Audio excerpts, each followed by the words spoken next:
Here we are given f of x equals log base 3 of x minus 2 and g of x equals 3 to the x plus 2, a pair of inverses. We are asked to graph them using a graphing calculator and determine the points of intersection, if any.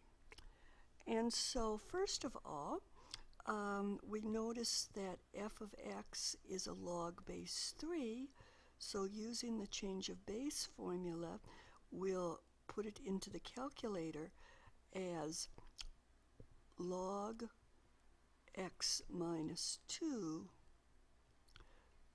divided by log 3. Both common logs here. You could use two natural logs if you prefer. And so let's go to the graphing calculator. And before we do that, let's see if we can predict what's going to happen. Log base 3 of x minus 2 moves the graph of log x 2 to the right. So the vertical asymptote would be x equals 2. Log base 3 is going to be an increasing function because 3 is bigger than 1.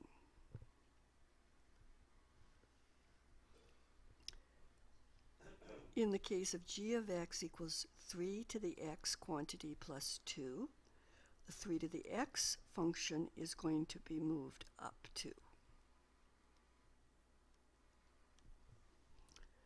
And when that occurs, the graph is going to also be increasing, in this case through the first and second quadrants. So these are reflections of each other through the line y equals x, and in this case it appears as if the graphs do not intersect, so the intersection point does not exist. But let's check it out on the graphing calculator. So we have log x minus 2, close the parentheses, divide log, and do not include a second parentheses there. I went back and erased that. 3, close the parentheses. Hit enter, and then we're also going to enter 3 caret x plus 2. And we'll go zoom 6 for the standard screen. And our graph looks very much like the one that we sketched. Notice on the graphing calculator,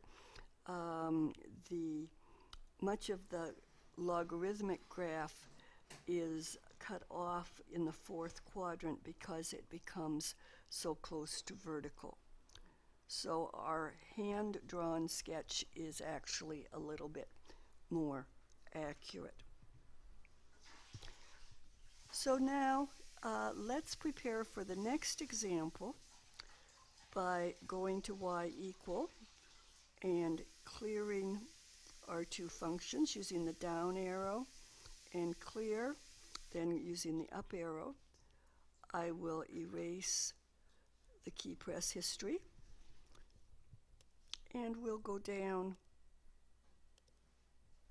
to the last example where f of x equals 4 plus log base 3 of x and g of x equals 3 to the x minus 4. And so f of x is going to be entered into the calculator as 4 plus the log of x divided by the log of 3. I'm using common logs both in the numerator and denominator. Again, you could use a natural log. So let's see if we can think about what this graph would look like. We know that y equals log x increases through the fourth and first quadrants. And because 3 is bigger than 1, that graph will be very close to the same graph. But then we're going to be moving up 4, and so we'll have something like this. Now, g of x equals 3 to the x minus 4 takes the graph of 3 to the x and moves it 4 units to the left.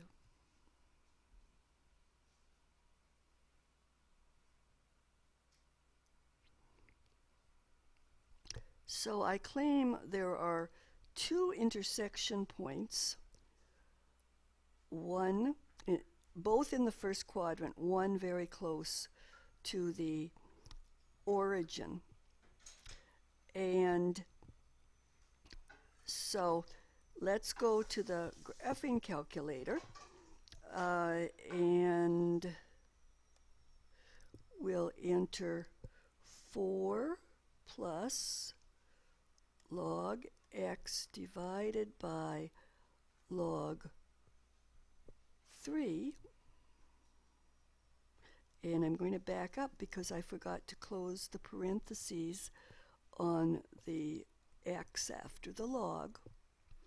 So then I'm going to do divide and log 3, close the parentheses, hit enter, and then enter 3 caret parentheses x minus 4.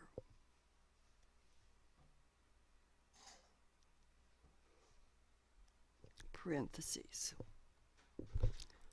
So I'll go zoom 6 for the standard screen again.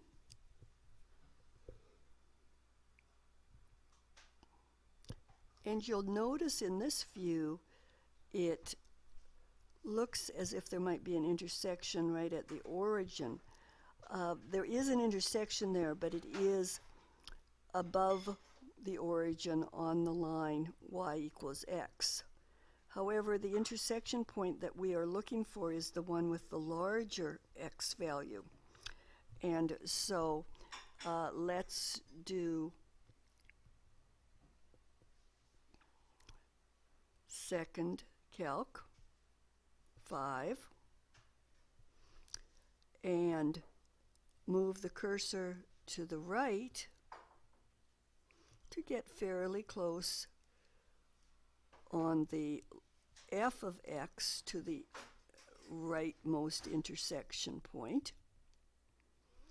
Then hit enter and move the cursor to the right again, fairly close to the intersection point.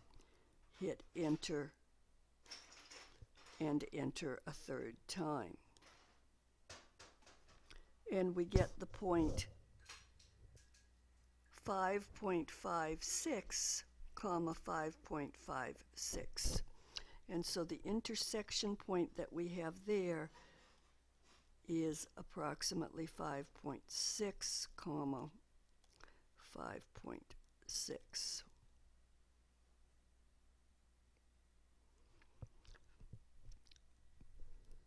Let's see if we can find the coordinates of that other intersection point. I'm going to change the window to x min 0, x max 1, y min 0, y max 1, and see if we can see that value. Press graph, and we really can't. It is so close to 0.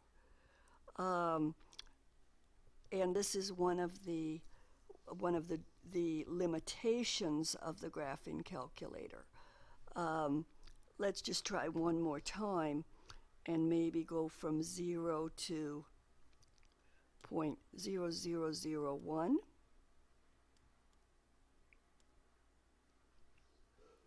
And let y max also be 0.0001, 10 thousandths.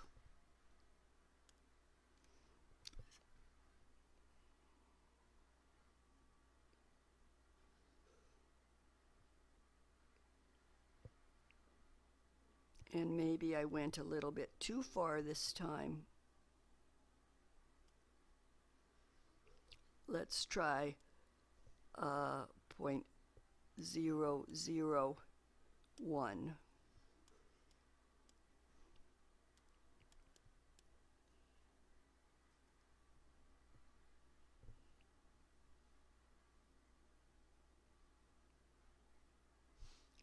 So it just is not very easy to capture. Luckily, we were not asked to find the value of the left-hand intersection point. And so the reason we weren't asked is that in both of the cases that we saw, that left-hand point was harder to find than the right hand.